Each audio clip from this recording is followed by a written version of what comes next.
Female suicide bombers are not a new phenomenon. Actually, they've been around since the 80s. And the first group that we saw employ them was the SSNP in Lebanon, who had learned suicide bombing from Hezbollah, which was also active in Lebanon. Since that time, there have been several other groups. Probably among the most notable were the PKK in Turkey.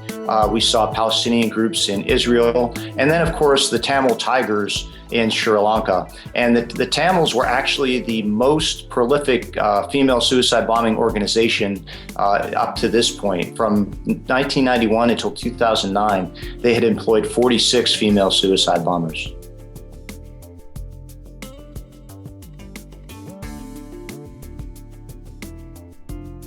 We've never seen a group use female suicide bombers as much as we have the Islamic State's Wilayat al-Sudan al-Gharbi, which is their West Africa Vilayat or province, a group formerly known as Boko Haram. They have taken the use of female suicide bombers to a historic level.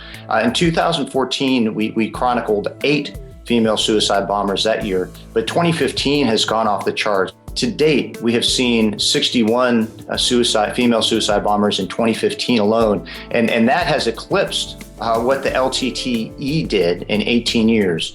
So really, we've seen this group in Nigeria take female suicide bombing to a new art.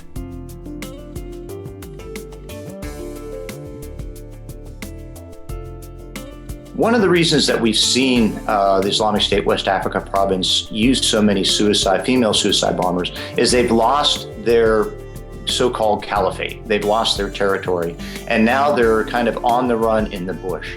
And taking a large amount of people into the bush requires a lot of logistics. So it does seem like they're trying to winnow down the number of people they have to support. And it also seems like they're trying to get rid of perhaps some of the female hostages that they had taken in places like Chibok.